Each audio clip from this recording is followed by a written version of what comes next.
मुर्शिद सोना सोना सोना मेरा। लिखिया है कि मन के जीते जीत है और मन के हारे हार। मन के जीते जीत है, मन के हारे हार। बाहर बदल सुख ना मिले, अपना चित सुधार। ਹੁਣ ਸ਼ਬਦ ਦੋ ਲਾਈਨਾਂ ਦਾ ਹੈ, ਪਰ ਅਗਰ ਇਹਨਾਂ ਦੋ ਲਾਈਨਾਂ ਤੇ ਗੌਰ ਕੀਤਾ ਜਾਵੇ, ਵਿਚਾਰ ਕੀਤਾ ਜਾਵੇ, ਤਾਂ ਇਹ ਦੋ ਲਾਈਨਾਂ ਸਾਡੇ ਜੀਵਨ ਦੀ ਦਿਸ਼ਾ ਨੂੰ ਬਦਲ ਸਕਦੀਆਂ ਹਨ। ਸਾਡੇ ਜੀਵਨ ਨੂੰ ਦੁੱਖਾਂ ਦੀ ਤਰਫੋਂ ਮੋੜ ਕੇ ਖੁਸ਼ੀਆਂ, ਸੁੱਖਾਂ, ਆਨੰਦ ਦੀ ਤਰਫ ਲੈ ਕੇ ਜਾ ਸਕਦੀਆਂ ਇਹ ਦੋ ਲਾਈਨਾਂ, ਅਗਰ ਅਸੀਂ ਇਹਨਾਂ ਨੂੰ ਅੱਛੀ ਤਰ੍ਹਾਂ ਸਮਝ ਲਈਏ, ਕਿਉਂਕਿ ਇਹਨਾਂ 'ਚ ਬੜੀ ਗਹਿਰਾਈ ਹੈ। ਇਸ ਲਈ ਹੁਣ ਇਸ ਸ਼ਬਦ ਦੀ, ਇਸ ਸ਼ਲੋਕ ਦੀ ਥੋੜਾ ਜਿਹਾ ਗਹਿਰਾਈ ਨੂੰ ਸਮਝੀਏ कि मन के जीते जीत है, मन के हारे हार। कि अगर इंसान दुनिया ते जितना चाहता है तो इत्थे हुण समझना कि जित किहदे विच है और हार किहदे विच है, सुख किहड़ी चीज़ विच है और दुख किहड़ी चीज़ विच है। हुण इस शब्द की गहराई नूं समझिए। उस तो पहला एक चीज़ पुछनी चाहांगे तुहानूं कि डिस्कवरी चैनल बारे पता तुहानूं? एक टीवी ते चैनल आंदा जिहनूं डिस्कवरी चैनल कहा जाता है। एक दिन वो चैनल ते एक पायलट की इंटरव्यू दिखाई जा रही सी, जो अमेरिका का पायलट सी। पायलट यानी जो प्लेन उड़ाता है, जहाज उड़ाता है, एरोप्लेन। हुण उहदी इंटरव्यू दिखाई जा रही सी, उहदे विच दस्सिया जा रहा सी प्लेन दे बारे, उहदे सिस्टम बारे, ये चलदा किद्दां है, उड़दा किद्दां है, इहनूं कंट्रोल किद्दां कीता जांदा है। वो पायलट उहदे बारे दस रहा सी, क्योंकि डिस्कवरी चैनल ऐसा जिथे हर चीज़ की नॉलेज बच्चे नूं दित्ती जांदी है।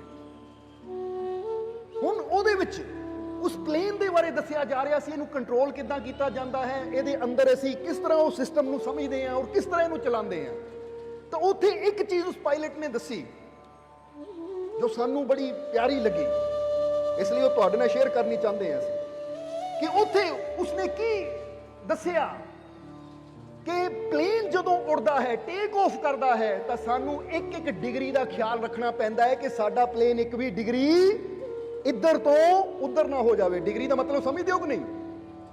जिदा समझ लो ऐसी कहते 90 डिग्री का कौन, बोलो समझते हो कि नहीं? जो एवं एवं कर दो तो यह बन जाता है 90 डिग्री का कौन। तो एक एक डिग्री वो कहते एक एक डिग्री का साडी दिशा नूं बड़ा फर्क पैंदा है।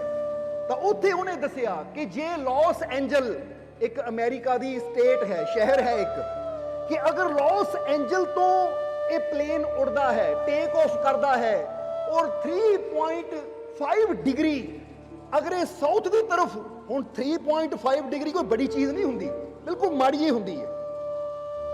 जरा समझना, ये कोई बड़ी चीज़ नहीं होंगी कि बंदा कहे इथों उधर हो गया, नहीं, माड़ी ही थोड़ा जिहा फर्क होंदा है। वो कहता 3.3 और 5 डिग्री अगर लॉस एंजल तो जाता हुआ प्लेन 3.5 डिग्री जो कि न्यूयॉर्क नूं जा रहा है, लॉस एंजल्स तो LA तो न्यूयॉर्क नूं जा रहा है, और जदों ये प्लेन उड़ता है अगर 3.5 डिग्री साउथ की तरफ हो जाए तो यह प्लेन न्यूयॉर्क पहुंचने की बजाय सीधा वाशिंगटन DC पहुंचेगा। यानी थोड़ी जी डिग्री, इन्नी डिग्री का फर्क पैण दे नाल ही वो प्लेन की दिशा, उसकी मंजिल, सब कुछ बदल जाता है।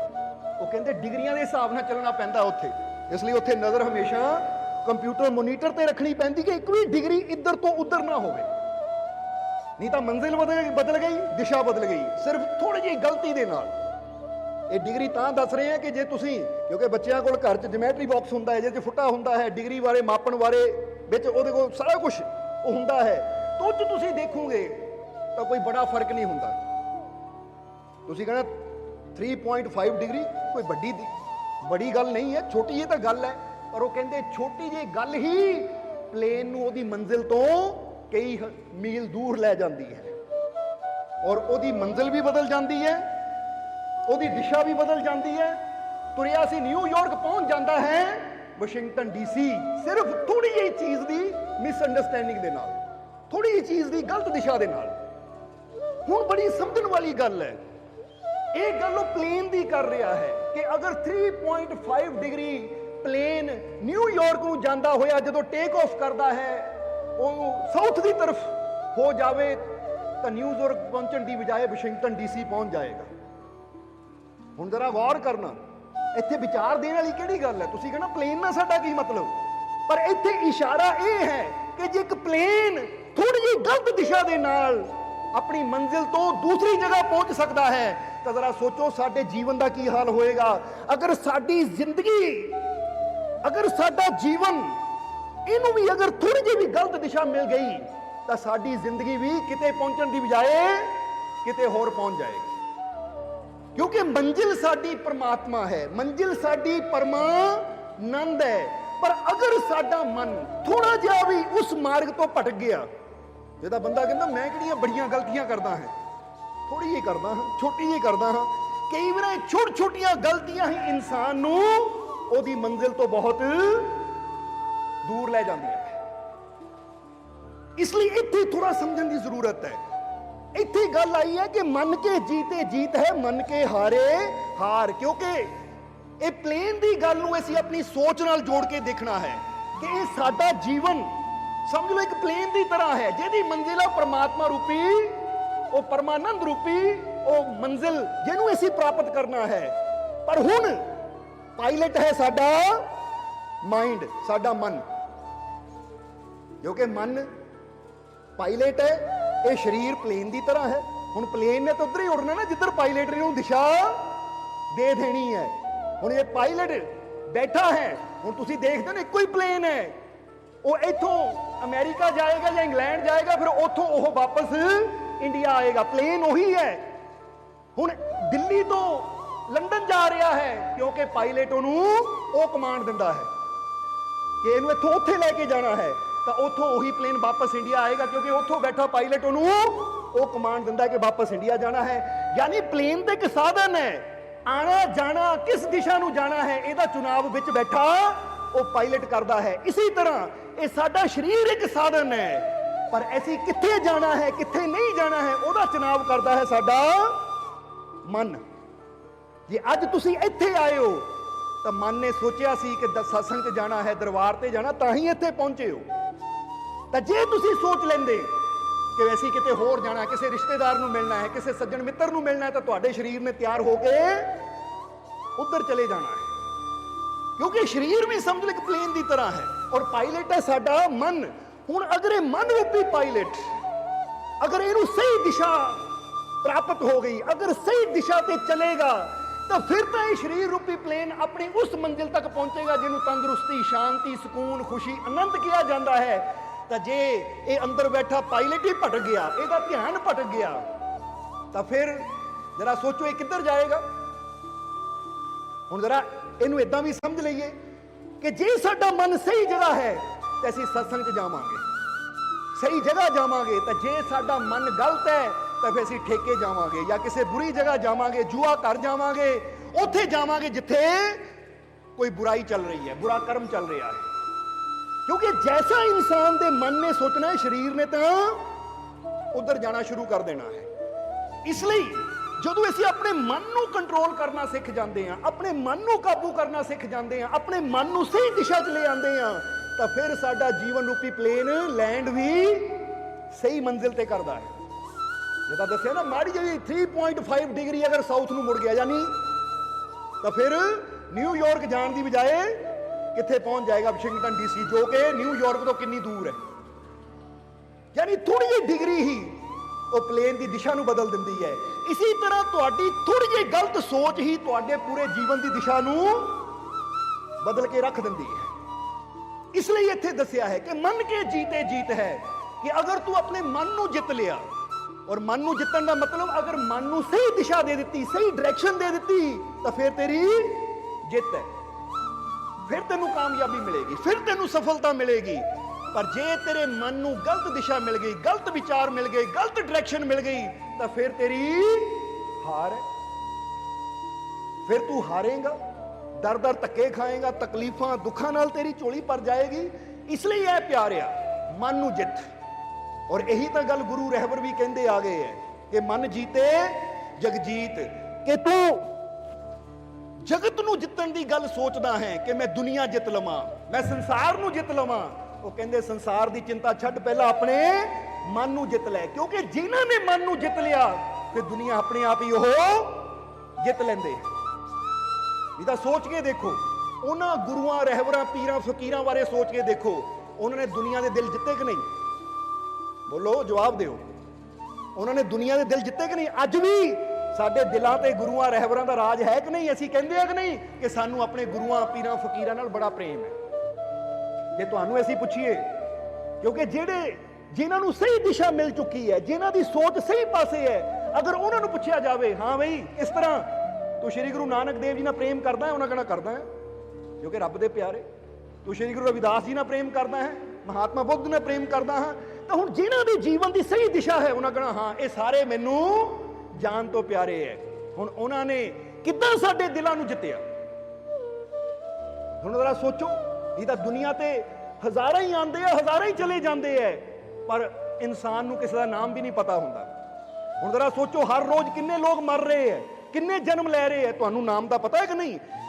ਅਸੀਂ ਤਾਂ ਇੱਥੇ ਤੱਕ ਕਵਾਂਗੇ ਕਿ ਤੁਹਾਡੇ ਆਪਣੇ ਪਿੰਡ ਵਿੱਚ, ਆਪਣੇ ਮੁਹੱਲੇ 'ਚ ਰਹਿਣ ਵਾਲਿਆਂ ਦਾ ਤੁਹਾਨੂੰ ਨਾਮ ਨਹੀਂ ਪਤਾ ਹੋਏਗਾ ਕਿ ਮੇਰੇ ਮੁਹੱਲੇ 'ਚ ਕਿਹੜੇ-ਕਿਹੜੇ ਆਦਮੀ ਰਹਿੰਦੇ ਆ, ਪਿੰਡ 'ਚ ਕਿਹੜੇ-ਕਿਹੜੇ ਆਦਮੀ ਰਹਿੰਦੇ ਆ। ਉਹ ਤਾਂ ਮਿਲੋਗੇ, ਨਾਮ ਪੁੱਛੋਗੇ ਤਾਂ ਫੇਰ ਹੀ ਪਤਾ ਲੱਗੇਗਾ। ਪਰ ਗੁਰੂਆਂ, ਰਹਿਬਰਾਂ, ਪੀਰਾਂ, ਫਕੀਰਾਂ ਨੂੰ, ਜੋ ਕਿ ਇਸ ਦੇਸ਼ ਤੋਂ ਬਾਹਰ ਵੀ ਸੀ, ਯਾਨੀ ਵਿਦੇਸ਼ ਵਿੱਚ ਵੀ ਸੀ, ਜਿਨ੍ਹਾਂ ਨੂੰ ਅਸੀਂ ਕਦੀ ਦੇਖਿਆ ਨਹੀਂ, ਮਿਲਿਆ ਨਹੀਂ, ਪਰ ਅੱਜ ਉਹਨਾਂ ਦਾ ਨਾਮ ਸਾਡੇ ਦਿਲ ਤੇ ਛਪ ਚੁੱਕਾ ਹੈ। ਉਹ ਸਾਡੇ ਦਿਲ 'ਚ ਬੈਠੇ ਹੋਏ ਹੈ। ਕਾਰਨ ਕੀ ਹੈ? ਕਿਉਂਕਿ ਉਸ ਮਾਰਗ ਤੇ ਚਲੇ ਜਿਸ ਤੇ ਚੱਲ ਕੇ ਉਹਨਾਂ ਨੇ ਆਪਣੇ ਮਨ ਨੂੰ ਜਿੱਤਿਆ, ਔਰ ਜਿਹੜਾ ਆਪਣੇ ਮਨ ਨੂੰ ਜਿੱਤ ਲੈਂਦਾ ਹੈ ਉਹ ਸਾਰੇ ਜਗਤ ਦੇ ਦਿਲਾਂ ਨੂੰ ਵੀ ਜਿੱਤ ਲੈਂਦਾ ਹੈ। ਇਸ ਲਈ ਅਗਰ ਤੁਸੀਂ ਦੁਨੀਆ ਨੂੰ ਜਿੱਤਣਾ ਚਾਹੁੰਦੇ ਹੋ ਤਾਂ ਸਭ ਤੋਂ ਪਹਿਲਾਂ ਆਪਣੇ ਅੰਦਰ, ਆਪਣੇ ਨਫਸ ਨੂੰ, ਆਪਣੇ ਮਨ ਨੂੰ ਜਿੱਤਣ ਦੀ ਕੋਸ਼ਿਸ਼ ਕਰੋ। ਇਹ ਮਨ ਜੋ ਸਾਡਾ ਬੁਰਾਈਆਂ ਵਾਲੇ ਪਾਸੇ ਚੱਲ ਰਿਹਾ ਹੈ, ਬੁਰੇ ਪਾਸੇ ਜਾ ਰਿਹਾ ਹੈ, ਗਲਤ ਡਾਇਰੈਕਸ਼ਨ ਵਿੱਚ ਜਾ ਰਿਹਾ ਹੈ, ਪਹਿਲਾਂ ਇਹ ਮਨ ਨੂੰ ਮੋੜ ਕੇ ਅਸੀਂ ਸਹੀ ਦਿਸ਼ਾ ਦੇਣੀ ਹੈ, ਸਹੀ ਡਾਇਰੈਕਸ਼ਨ ਦੇਣੀ ਹੈ। ਕਿਉਂਕਿ ਮਨ ਸਾਡਾ ਸਹੀ ਦਿਸ਼ਾ ਵਿੱਚ ਆਏਗਾ ਤਾਂ ਫਿਰ ਹੀ ਅਸੀਂ ਖੁਸ਼ੀਆਂ, ਆਨੰਦ, ਸ਼ਾਂਤੀ ਨੂੰ ਜਿੱਤ ਲਵਾਂਗੇ, ਇਹ ਸੰਸਾਰ ਦੇ ਦਿਲਾਂ ਨੂੰ ਜਿੱਤ ਲਵਾਂਗੇ। ਇਸ ਲਈ ਇੱਥੇ ਦੱਸਿਆ ਕਿ ਮਨ ਕੇ ਜੀਤੇ ਜੀਤ ਹੈ, ਮਨ ਕੇ ਹਾਰੇ ਹਾਰ। ਹੁਣ ਇਹਨੂੰ ਦੂਜੀ ਤਰ੍ਹਾਂ ਵੀ ਸਮਝ ਲਈਏ ਕਿ ਬੰਦਾ ਮੈਦਾਨ ਵਿੱਚ ਹਾਰ ਜਾਵੇ ਤਾਂ ਦੁਬਾਰਾ ਜਿੱਤ ਸਕਦਾ ਹੈ, ਪਰ ਜੇ ਬੰਦਾ ਮਨ ਦੇ ਹੱਥੋਂ ਹਾਰ ਜਾਵੇ, ਹਿੰਮਤ ਹਾਰ ਜਾਵੇ, ਹੌਸਲਾ ਹਾਰ ਜਾਵੇ, ਤਾਂ ਫਿਰ ਉਹਦਾ ਜਿੱਤਣਾ ਨਾਮੁਮਕਿਨ ਹੋ ਜਾਂਦਾ ਹੈ। ਇਸ ਲਈ ਕਹਿੰਦੇ ਆ, ਅਸਲੀ ਹਾਰ ਇਹ ਨਹੀਂ ਹੈ ਕਿ ਤੂੰ ਮੈਦਾਨ 'ਚ ਕਿੰਨੀ ਵਾਰੀ ਹਾਰਿਆ, ਅਸਲੀ ਹਾਰ ਤਾਂ ਇਹ ਹੈ ਕਿ ਤੂੰ ਆਪਣੇ ਹਿੰਮਤ ਨੂੰ, ਆਪਣੇ ਹੌਸਲੇ ਨੂੰ ਕਿੰਨੀ ਵਾਰ ਹਾਰਿਆ। ਅਗਰ ਤੂੰ ਹਿੰਮਤ ਛੱਡ ਦਿੰਦਾ ਹੈ, ਹੌਸਲੇ ਨੂੰ ਛੱਡ ਦਿੰਦਾ ਹੈ, ਤਾਂ ਇਹਦੇ 'ਚ ਤੇਰੀ ਹਾਰ ਹੈ। ਇਹਦਾ ਮੈਦਾਨ ਵਿੱਚ ਜੇ ਅੱਜ ਹਾਰ ਗਿਆ ਤਾਂ ਤੇਕੋ ਮਾਰਗ ਹੈ, ਮਿਹਨਤ ਕਰੇਗਾ ਦੁਬਾਰਾ ਫਿਰ ਤੂੰ ਜਿੱਤ ਸਕਦਾ ਹੈ। ਇਸ ਲਈ ਮਨ ਕੇ ਜੀਤੇ ਜੀਤ ਹੈ, ਆਪਣੇ ਮਨ ਨੂੰ ਜਿੱਤਣ ਦੀ ਕੋਸ਼ਿਸ਼ ਕਰੀਏ, ਔਰ ਮਨ ਕੇ ਹਾਰੇ ਹਾਰ। ਔਰ ਜੇ ਮਨ ਦੇ ਹੱਥੋਂ ਹਾਰ ਗਏ, ਮਨ ਸਾਡਾ ਲੈ ਗਿਆ ਸਾਨੂੰ ਵਿਸ਼ਿਆਂ ਵੱਲ, ਵਿਕਾਰਾਂ ਵੱਲ, ਬੁਰਾਈਆਂ ਵੱਲ, ਨਸ਼ਿਆਂ ਵੱਲ, ਤਾਂ ਫਿਰ ਇਹ ਤੇਰੇ ਜੀਵਨ ਦੀ ਹਾਰ ਹੈ, ਕਿਉਂਕਿ ਤੂੰ ਗਲਤ ਦਿਸ਼ਾ ਨੂੰ ਪਕੜ ਲਿਆ। ਔਰ ਜਿਸ ਤਰ੍ਹਾਂ ਅਸੀਂ ਪਹਿਲਾਂ ਹੀ ਦੱਸਿਆ ਕਿ ਗਲਤ ਦਿਸ਼ਾ ਪਕੜਨ ਦੇ ਨਾਲ ਹੀ ਸਾਡਾ ਜ਼ਿੰਦਗੀ ਰੂਪੀ ਪਲੇਨ ਜਾ ਕਿੱਧਰ ਰਿਹਾ ਹੈ, ਮੰਜ਼ਿਲ ਇਹਦੀ ਕੋਈ ਹੈ ਤਾਂ ਲੈਂਡ ਇਹ ਕਿਤੇ ਹੋਰ ਕਰੇਗਾ। ਮੰਜ਼ਿਲ ਸਾਡੀ ਹੈ ਆਨੰਦ, ਪ੍ਰਮਾਤਮਾ, ਪ੍ਰਭੂ, ਪਰ ਉੱਤਰ ਜਾਂਦੇ ਅਸੀਂ ਦੁੱਖਾਂ ਦੇ ਘਰ 'ਚ, ਪਰੇਸ਼ਾਨੀਆਂ ਦੇ ਘਰ 'ਚ, ਤਕਲੀਫਾਂ ਦੇ ਘਰ 'ਚ। ਇਸੇ ਲਈ ਬੰਦਾ ਕਹਿੰਦਾ ਕਿ ਜੀਵਨ 'ਚ ਦੁੱਖ ਹੀ ਬੜੇ ਆ, ਪਰੇਸ਼ਾਨੀਆਂ ਹੀ ਬੜੀਆਂ ਹੈ। ਉਹ ਜੀਵਨ 'ਚ ਦੁੱਖ ਨਹੀਂ ਹੈ, ਪਰੇਸ਼ਾਨੀਆਂ ਨਹੀਂ ਹੈ, ਪਰ ਤੇਰੀ ਡਾਇਰੈਕਸ਼ਨ ਹੀ, ਤੇਰੀ ਦਿਸ਼ਾ ਹੀ ਕਿਤੇ ਗਲਤ ਹੋ ਗਈ ਹੈ, ਇਸ ਕਰਕੇ ਤੂੰ ਦੁਖੀ ਹੈ। ਜਰਾ ਸੋਚੋ, ਇਹ ਤਾਂ ਉਹੀ ਗੱਲ ਹੋ ਜਾਏਗੀ ਕਿ ਜਿਸ ਤਰ੍ਹਾਂ ਬੰਦਾ ਚੱਲੇ ਦਿੱਲੀ ਨੂੰ, ਔਰ ਦਿੱਲੀ ਨੂੰ ਹਾਈਵੇ ਬਣਿਆ ਹੋਇਆ ਹੈ, ਹਾਈਵੇ ਬਣਿਆ ਹੋਇਆ ਦਿੱਲੀ ਨੂੰ, ਪਰ ਹੁਣ ਇਨਸਾਨ ਦੀ ਗੱਡੀ ਡਾਇਰੈਕਸ਼ਨ ਭੁੱਲ ਕੇ ਕੱਚੇ ਰਸਤੇ ਚਲੀ ਜਾਵੇ ਤਾਂ ਬੰਦਾ ਕਹੇ ਲੈ ਵੀ ਦਿੱਲੀ ਜਾਣ ਦਾ ਰਸਤਾ ਹੀ ਬੜਾ ਔਖਾ ਹੈ, ਇਹ ਦਿੱਲੀ ਜਾਣ ਦਾ ਰਸਤਾ ਹੀ ਬੜਾ ਕੱਚਾ ਹੈ। ਤਾਂ ਹੁਣ ਉਹਨੂੰ ਥੋੜਾ ਉੱਥੇ ਸਮਝਣ ਦੀ ਜ਼ਰੂਰਤ ਹੈ ਕਿ ਰਸਤਾ ਤਾਂ ਹਾਈਵੇ ਹੈ, ਪਰ ਮੈਂ ਕਿਤੇ ਨਾ ਕਿਤੇ ਗਲਤ ਰਸਤੇ ਪੈ ਚੁੱਕਾ ਹਾਂ, ਜਿਹਦੇ ਕਰਕੇ ਮੈਨੂੰ ਇਹ ਖੱਡਿਆਂ ਚੋਂ ਗੁਜ਼ਰਨਾ ਪੈ ਰਿਹਾ ਹੈ, ਜਿਹਦੇ ਕਰਕੇ ਮੈਨੂੰ ਟੋਇਆਂ ਟਿੱਬਿਆਂ ਚੋਂ ਗੁਜ਼ਰਨਾ ਪੈ ਰਿਹਾ, ਜਿਹਦੇ ਕਰਕੇ ਮੈਨੂੰ ਪਰੇਸ਼ਾਨੀਆਂ ਆ ਰਹੀਆਂ ਹੈ। ਅਗਰ ਸਹੀ ਦਿਸ਼ਾ ਨੂੰ ਪਕੜ ਲਵਾਂਗਾ ਤਾਂ ਫਿਰ ਮੈਂ ਬੜੀ ਆਸਾਨੀ ਦੇ ਨਾਲ ਆਪਣੀ ਮੰਜ਼ਿਲ ਤੇ ਬਿਨਾਂ ਕਿਸੇ ਤਕਲੀਫ ਤੋਂ, ਵਿਘਨ ਤੋਂ ਪਹੁੰਚ ਸਕਦਾ ਹਾਂ। ਇਸ ਲਈ ਥੋੜਾ ਜਿਹਾ ਧਿਆਨ ਦੇਣਾ ਹੈ ਆਪਣੀ ਤਰਫ ਕਿ ਅਗਰ ਸਾਨੂੰ ਵੀ ਲੱਗਦਾ ਹੈ ਕਿ ਸਾਡੇ ਜੀਵਨ ਦੇ ਵਿੱਚ ਪਰੇਸ਼ਾਨੀਆਂ ਹੈ, ਤਕਲੀਫਾਂ ਹੈ, ਦੁੱਖ ਹੈ, ਤਾਂ ਫਿਰ ਥੋੜਾ ਜਿਹਾ ਚੈੱਕ ਕਰੋ ਆਪਣੇ ਆਪ ਨੂੰ ਕਿ ਕਿਤੇ ਮੇਰੀ ਡਾਇਰੈਕਸ਼ਨ ਗਲਤ ਤਾਂ ਨਹੀਂ ਹੋ ਗਈ। ਹੁਣ ਡਾਇਰੈਕਸ਼ਨ ਗਲਤ ਨੂੰ ਇਦਾਂ ਵੀ ਚੈੱਕ ਕਰ ਸਕਦੇ ਹੋ ਕਿਤੇ ਮੈਂ ਨਸ਼ੇ ਪਿੱਛੇ ਤਾਂ ਨਹੀਂ ਤੁਰਿਆ, ਕਿਤੇ ਮੈਂ ਕ੍ਰੋਧ ਪਿੱਛੇ ਤਾਂ ਨਹੀਂ ਤੁਰਿਆ, ਕਿਤੇ ਮੈਂ ਬੁਰਾਈਆਂ ਪਿੱਛੇ ਤਾਂ ਨਹੀਂ ਤੁਰਿਆ। ਬੁਰਾਈਆਂ ਪਿੱਛੇ ਤੁਰਨ ਦਾ ਮਤਲਬ ਹੈ ਕਿ ਮੈਨੂੰ ਬੁਰਾ ਕਰਨ ਦੀ ਆਦਤ ਹੈ, ਮੈਨੂੰ ਨਫ਼ਰਤ ਕਰਨ ਦੀ ਆਦਤ ਹੈ, ਮੈਨੂੰ ਨਿੰਦਿਆ ਕਰਨ ਦੀ ਆਦਤ ਹੈ, ਜਾਂ ਮੈਨੂੰ ਕਿਹੜੀ ਬੁਰੀ ਆਦਤ ਹੈ? ਜਦੋਂ ਬੁਰੀਆਂ ਆਦਤਾਂ ਆਪਣੇ ਅੰਦਰ ਨਜ਼ਰ ਆਣ ਤਾਂ ਫਿਰ ਸਮਝ ਲਓ ਕਿ ਮੇਰੀ ਡਾਇਰੈਕਸ਼ਨ ਗਲਤ ਹੈ। ਹੁਣ ਮੈਂ ਇਹਨੂੰ ਸਹੀ ਕਰਨ ਦੀ ਕੋਸ਼ਿਸ਼ ਕਰਾਂ। ਹੌਲੀ ਹੌਲੀ ਮੈਂ ਆਪਣੇ ਅੰਦਰ ਦੀਆਂ ਬੁਰੀਆਂ ਆਦਤਾਂ ਨੂੰ ਛੱਡ ਕੇ ਆਪਣੇ ਜੀਵਨ 'ਚ ਦੇਖਾਂ ਕਿ ਮੈਂ ਸਿਮਰਨ ਕਰਦਾ ਹਾਂ, ਸੇਵਾ ਕਰਦਾ ਹਾਂ, ਸਤਸੰਗ 'ਚ ਜਾਂਦਾ ਹਾਂ, ਕੋਈ ਨੇਕੀ ਕਰਦਾ ਹਾਂ, ਕਿਸੇ ਦਾ ਭਲਾ ਕਰਦਾ ਹਾਂ, ਮੇਰੀ ਵਜ੍ਹਾ ਨਾਲ ਕਿਸੇ ਦੇ ਜੀਵਨ 'ਚ ਖੁਸ਼ੀ ਆਉਂਦੀ ਹੈ ਜਾਂ ਮੇਰੀ ਵਜ੍ਹਾ ਨਾਲ ਕਿਸੇ ਨੂੰ ਤਕਲੀਫ ਮਿਲਦੀ ਹੈ। ਯਾਨੀ ਇਸ ਤਰ੍ਹਾਂ ਦੇ ਛੋਟੀਆਂ ਚੀਜ਼ਾਂ ਨੂੰ ਅਗਰ ਅਸੀਂ ਗੌਰ ਕਰਾਂਗੇ ਤਾਂ ਇਹ ਯਾਦ ਰੱਖੋ ਕਿ ਅਗਰ ਇਹਨਾਂ ਚੀਜ਼ਾਂ ਤੇ ਵਿਚਾਰ ਕਰਾਂਗੇ ਤਾਂ ਫਿਰ ਸਮਝ ਲਓ ਕਿ ਸਾਡੀ ਡਾਇਰੈਕਸ਼ਨ ਹੁਣ ਸਹੀ ਹੋ ਰਹੀ ਹੈ, ਔਰ ਸਹੀ ਦਿਸ਼ਾ ਵਿੱਚ ਜਾਂਦੇ ਜਾਂਦੇ ਹੀ ਇਨਸਾਨ ਆਪਣੀ ਮੰਜ਼ਿਲ ਤੇ ਪਹੁੰਚ ਜਾਂਦਾ ਹੈ। ਇਸ ਲਈ ਇਹ ਮਨ ਨੂੰ ਸਹੀ ਦਿਸ਼ਾ ਦੇਣ ਵਾਸਤੇ, ਮਨ ਨੂੰ ਸਹੀ ਮਾਰਗ ਤੇ ਚਲਾਉਣ ਵਾਸਤੇ ਸਾਨੂੰ ਜ਼ਰੂਰਤ ਹੈ ਸੰਤਾਂ, ਗੁਰੂਆਂ, ਰਹਿਬਰਾਂ ਦੇ ਵਚਨਾਂ ਦੀ। ਸਾਨੂੰ ਜ਼ਰੂਰਤ ਹੈ ਸੰਤਾਂ ਦੀ ਸੰਗਤ ਦੀ, ਜ਼ਰੂਰਤ ਹੈ ਉਹ ਅੱਛੇ ਖਿਆਲਾਂ ਦੀ ਜੋ ਸਾਡੀ ਸੋਚ ਨੂੰ, ਸਾਡੇ ਮਨ ਨੂੰ ਸਹੀ ਦਿਸ਼ਾ ਦਿਖਾਣ, ਸਹੀ ਪਾਸੇ ਲਾਣ।